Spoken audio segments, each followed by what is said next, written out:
Berapa banyak mimpi yang telah kamu kubur hidup-hidup karena kata nanti? Berapa banyak peluang emas yang terlewat karena kamu terjebak dalam siklus prokrastinasi yang tak berujung?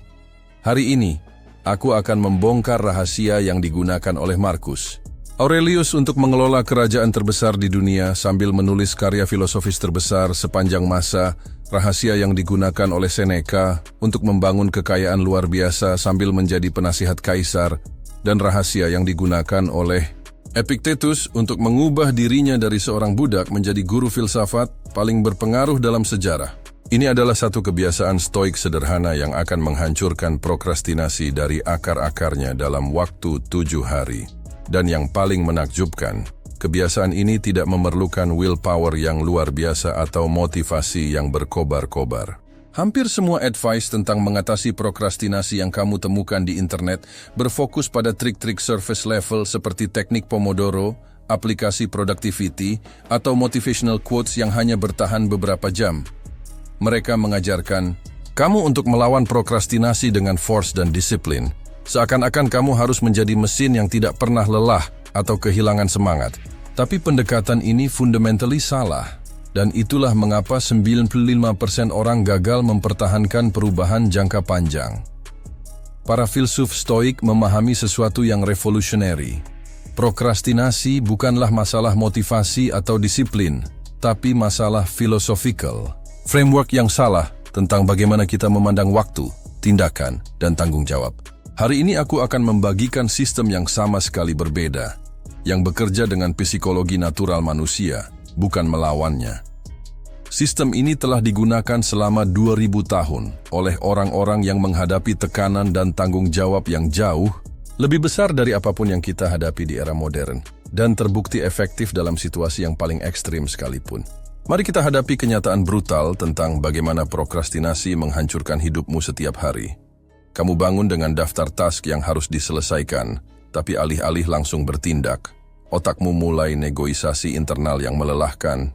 Aku akan mulai setelah sarapan, kemudian setelah cek email sebentar, kemudian setelah scroll media sosial 5 menit, dan tiba-tiba setengah hari sudah berlalu tanpa progres yang berarti.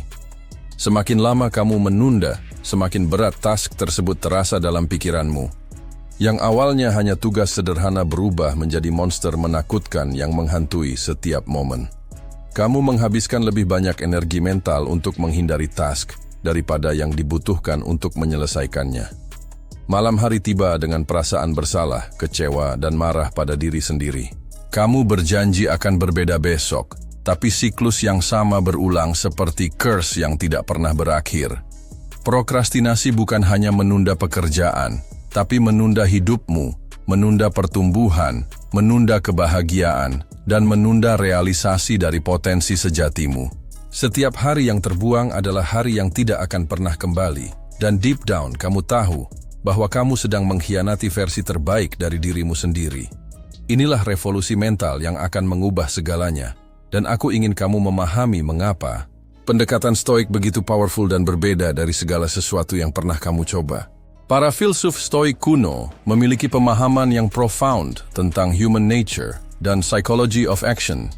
Mereka menyadari bahwa tindakan adalah manifestasi dari karakter, dan karakter dibentuk oleh philosophical principles yang kita pegang teguh. Marcus Aurelius tidak mengelola Imperium Roma dengan mengandalkan motivasi sesaat atau burst of energy, tapi dengan sistem filosofikal yang membuat tindakan menjadi inevitable consequence dari worldview-nya. Dia memahami bahwa prokrastinasi pada dasarnya adalah pemberontakan terhadap nature kita sebagai rational beings, yang diciptakan untuk bertindak sesuai dengan virtue dan reason. Kebiasaan pertama yang akan menghancurkan prokrastinasi dari fondasinya adalah morning death contemplation, kontemplasi kematian pagi. Setiap pagi, sebelum kamu memulai aktivitas lainnya, luangkan 5 menit untuk merenungkan fakta bahwa hari ini mungkin adalah hari terakhirmu di dunia ini. Tapi ini bukan untuk membuatmu morbid atau takut, melainkan untuk mengaktifkan sense of urgency yang natural dan healthy. Marcus Aurelius menulis dalam Meditations, kamu bisa menghilangkan banyak hal yang tidak perlu yang kamu katakan atau lakukan dengan mengingat bahwa kematianmu sudah dekat.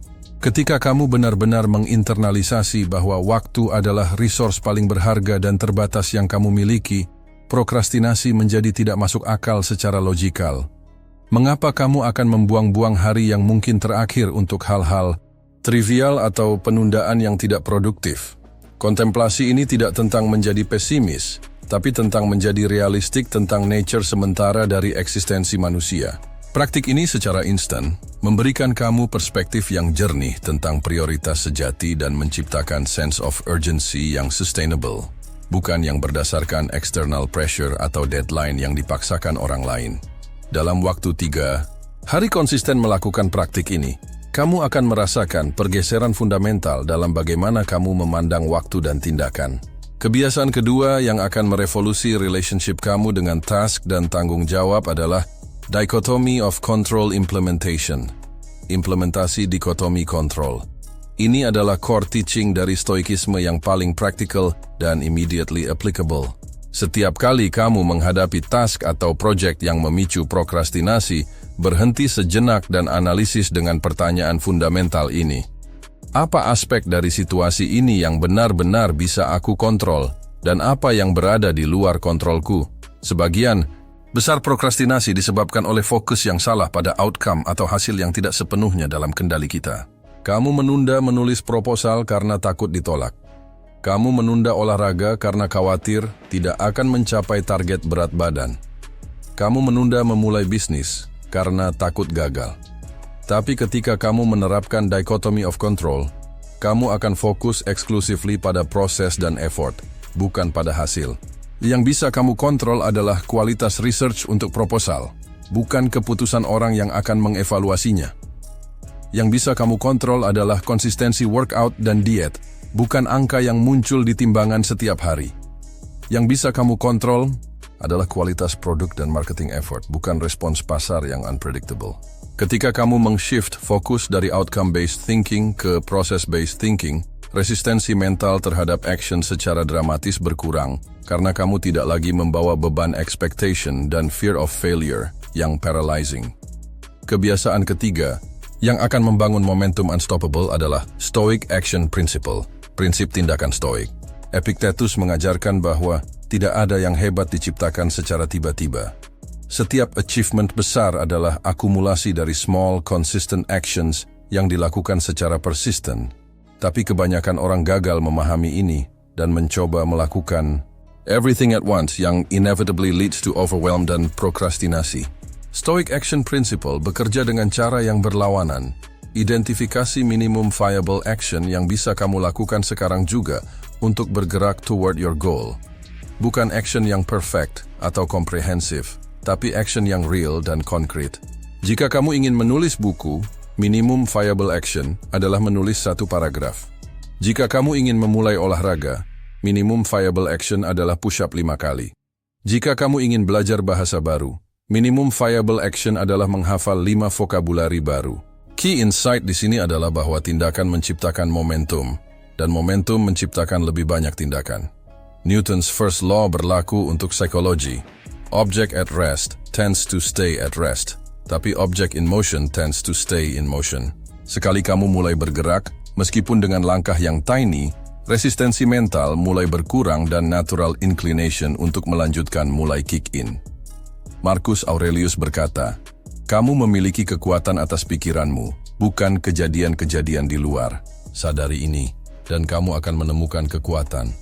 Kebiasaan keempat yang akan mengubah bagaimana kamu merespons resistance dan discomfort adalah voluntary discomfort training, latihan ketidaknyamanan sukarela. Salah satu root causes terdalam dari prokrastinasi adalah avoidance terhadap discomfort, baik fisikal, mental, maupun emosional. Otakmu secara natural akan mencari path of least resistance dan menghindari segala sesuatu yang challenging atau uncomfortable. Tapi para stoik memahami bahwa comfort adalah musuh growth dan avoidance terhadap discomfort adalah resipi untuk stagnation dan mediocrity. Mereka secara sengaja menciptakan situasi-situasi yang uncomfortable untuk melatih mental resilience dan discomfort tolerance. Seneca secara regular berpuasa, tidur di lantai, atau berjalan tanpa alas kaki di musim dingin Bukan karena masochistic tendencies, tapi untuk membangun inner strength dan mengurangi dependensi terhadap external comfort. Aplikasi modern dari prinsipal ini adalah setiap hari, secara sengaja lakukan satu hal yang uncomfortable tapi beneficial. Mandi air dingin selama 2 menit, berjalan kaki ke tempat yang biasanya kamu tuju dengan kendaraan, berdiri selama meeting, yang biasanya kamu lakukan sambil duduk, atau skip 1 meal yang tidak esensial. Praktik ini melatih otakmu untuk tidak automatically avoid discomfort, yang secara direct mengurangi tendensi untuk menunda task-task yang challenging. Ketika kamu regularly expose dirimu pada discomfort yang controlled dan voluntary, discomfort yang natural dari productive work tidak lagi terasa overwhelming atau threatening. Kebiasaan kelima yang akan menciptakan clarity dan fokus yang laser sharp adalah evening philosophy review. Review filosofis malam. Setiap malam sebelum tidur, lakukan audit mendalam tentang bagaimana kamu menggunakan waktu dan energi sepanjang hari. Tapi ini bukan self-criticism session atau guilt trip, melainkan objektif analisis yang bertujuan untuk continuous improvement. Tanyakan pada dirimu, momen mana hari ini ketika aku memilih action over inaction? Rayakan momen-momen tersebut, meskipun kecil. Momen mana ketika aku memilih inaction karena comfort atau fear? Analisis tanpa judgment untuk memahami pattern dan trigger. Apa satu lesson paling valuable yang bisa aku ambil dari hari ini untuk diterapkan besok? Bagaimana aku bisa menjadi lebih aligned dengan prinsipal stoik dalam decision making besok?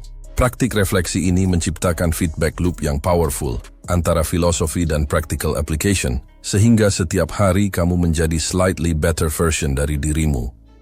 Penelitian menunjukkan bahwa people yang melakukan structured reflection sebelum tidur memiliki clarity yang lebih tinggi tentang prioritas dan membuat decision yang lebih konsisten dengan long-term goals mereka. Kebiasaan keenam yang akan menjadi game changer absolut adalah stoic time blocking with memento mori. Pembagian waktu stoik dengan memento mori. Alih-alih membuat to-do list yang endless dan overwhelming, bagi harimu menjadi time blocks yang dedicated untuk specific activities, dan awali setiap blok dengan reminder tentang precious nature dari waktu tersebut. Sebelum memulai setiap blok, katakan pada dirimu, 2 jam berikutnya adalah gift yang mungkin tidak akan aku dapatkan lagi. Bagaimana aku ingin menggunakannya untuk mencerminkan nilai-nilai tertinggi? Approach ini mengkombinasikan practical time management dengan philosophical depth yang membuat setiap momen terasa significant dan worth the effort. Marcus Aurelius berkata, "Sangatlah penting untuk mengingat bahwa hidup ini singkat. Hari ini aku akan bertemu dengan interferensi, ingratitude, insolence, disloyalty, ill will, dan selfishness. Dengan mindset ini, kamu tidak akan membuang-buang precious time untuk distraction atau procrastination karena kamu deeply aware bahwa setiap momen adalah opportunity yang tidak akan terulang." Sekarang, aku ingin kamu melakukan powerful visualization, exercise bersamaku. Tutup matamu dan bayangkan dirimu 1 minggu dari sekarang, setelah secara konsisten menerapkan ke-6 kebiasaan stoik ini. Rasakan bagaimana rasanya bangun setiap pagi dengan absolute clarity tentang prioritasmu dan zero resistance terhadap tindakan yang perlu diambil. Visualisasikan bagaimana rasanya ketika kamu secara natural dan otomatis memilih action over inaction dalam setiap decision point sepanjang hari. Bayangkan confidence dan self-respect yang mengalir ketika kamu menyadari bahwa kata-katamu dan tindakanmu sudah perfectly aligned, bahwa kamu tidak lagi living in contradiction between what you know you should do dan what you actually do. Rasakan peace of mind yang profound ketika kamu pergi tidur setiap malam dengan knowing bahwa kamu telah menggunakan hari tersebut dengan honor dan purpose, bahwa kamu telah menjadi person yang kamu respect. Bayangkan bagaimana transformasi internal ini akan mempengaruhi setiap area kehidupanmu. Relationship yang lebih authentic, karena kamu showing up as your best self. Career progress yang accelerated, karena kamu consistently delivering high quality. Work, health yang improved, karena kamu tidak lagi menunda habits yang beneficial. Dan spiritual growth yang deepened, karena kamu living in alignment dengan principles yang kamu yakini. Ini bukan fantasy atau wishful thinking. Ini adalah natural. Konsekuens dari menerapkan wisdom yang telah teruji selama ribuan tahun dengan konsistensi dan komitmen. Transformasi sejati requires commitment yang non-negotiable dan actionable. Jika kamu truly ready untuk mengakhiri tyranny of procrastination dalam hidupmu, untuk membebaskan diri dari cycle of delay dan regret yang telah mencuri bertahun-tahun dari potensimu, maka aku ingin kamu menunjukkan komitmen dengan menuliskan di komentar. Aku memilih tindakan atas penundaan, progress atas perfection, dan courage atas comfort. Hari ini aku mulai hidup sebagai philosopher of action. Ini bukan sekadar komentar, tapi sacred vow pada dirimu sendiri bahwa kamu akan honor the philosopher within you, yang tahu bahwa life is meant to be lived with intention dan purpose, bukan disiapkan dalam endless preparation dan procrastination. Ingat pertanyaan yang kuajukan di awal. Berapa banyak mimpi yang telah kamu kubur hidup-hidup karena kata nanti? Sekarang kamu memiliki tools untuk menghidupkan kembali dreams tersebut, dan tools untuk memastikan bahwa tidak ada lagi hari yang terbuang untuk inaction. 1 minggu dari sekarang, kamu tidak akan lagi bertanya bagaimana cara mengatasi prokrastinasi. Kamu akan menjadi living example dari apa yang possible ketika philosophical wisdom bertemu dengan practical application. Dan ketika kamu merasakan transformation yang powerful ini, bagikan dengan orang-orang yang kamu care about, karena dunia membutuhkan lebih banyak people yang living dengan intention dan taking action yang aligned dengan highest values mereka. Video berikutnya akan membahas bagaimana menggunakan Stoic Principles untuk membangun disiplin yang unshakable dalam setiap area kehidupan, dari health hingga wealth hingga relationship.